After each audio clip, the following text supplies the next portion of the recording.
મોટી બિલ્ડિંગમાં diamond bourse કાર્યરત થયું છે, તેવામાં નવસારીના હીરા ઉદ્યોગની ચમક સમય જતા ફીકી પડી છે। નવસારીમાં આવેલા નાના મોટા 400 હીરાના એકમો અનેક કારણોસર હાલ સમસ્યાઓનો સામનો કરી રહ્યા છે।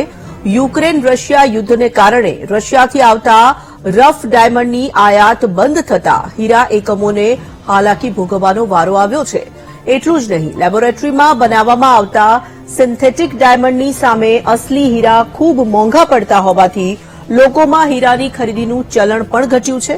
આ તમામ કારણોને કારણે હીરા ઉદ્યોગોને અધધ 50%ની ખોટ થઈ રહી છે। હીરા એકમોમાં હાલ પૂરતું કામ પણ ન હોવાથી નવસારીના હીરા એકમો એક દિવસ કામ જ્યારે એક દિવસ રજા પાડે છે।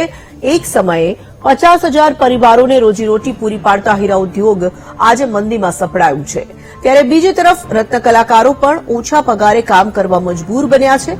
તેવામાં સરકાર હીરાની આયાત અને હીરા ઉદ્યોગ માટે કોઈ એક્શન પ્લાન ઘડે તેવી માંગ ઉઠી છે। 10 વર્ષમાં આવો સમય મેં પહેલી વખત જોયો છે કે આ જે મંદીનું વાતાવરણ ઘણું લાંબા સમયથી ચાલી રહ્યું છે। એનું પહેલું કારણ તો છે સીવીડી।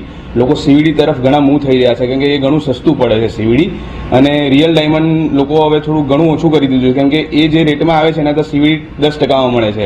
એટલે જે રત્ન કલાકારો છે એ લોકોને કામ બહુ ઓછું મળી રહ્યું છે। રત્ન કલાકારોને કેવું છે, તકલીફ ઘણી પડે છે, એ લોકોને જે ખર્ચા છે તે ઘણા વધી ગયા છે, અને એની સામે એ લોકોને જે કામ મળવું જોઈએ એટલે એ રત્ન કલાકારો કોઈ બીજા બિઝનેસમાં મૂવ થવા લાગ્યા છે। એટલે અમારે સરકારને એક જ વિનંતી છે કે જેટલું બને એટલું આ રત્ન કલાકારોને મદદરૂપ થઈ શકે અને કંઈ ને કંઈ તમે નવું પ્રોવિઝન લાવો।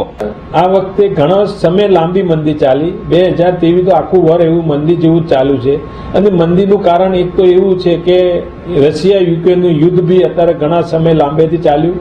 બાકીનું આ સીવીડી માલ ચાલે છે એ પણ વધારે પડતો લોકોને સસ્તો લાગે છે, કે અત્યારે અમારા માલને કમ્પેર કરવા જઈએ, રિયલની એની કમ્પેર કરવા જઈએ તો 90%નો ફરક પડે છે। એટલે લોકો થોડા સીવીડી તરફ બી વળ્યા।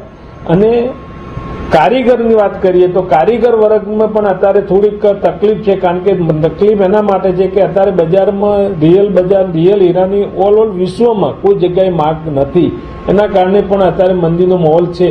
તો કારીગરોને પણ અત્યારે થોડી તકલીફમાં છે। કારીગર પણ અત્યારે કામ કરવું જોઈએ એટલું કરતા નથી, કારણ કે એમને પણ ટાઈમનો જેટલો ટાઈમ ભરવો છે એટલો ટાઈમનો માલ મળતો નથી, એટલે કારીગર પણ થોડા મૂંઝવણમાં તકલીફમાં છે। એના માટે આ મંદી ઝડપી પૂરી થઈને કંઈક બજાર સારું આવે એના આશા રાખીએ છીએ અમે।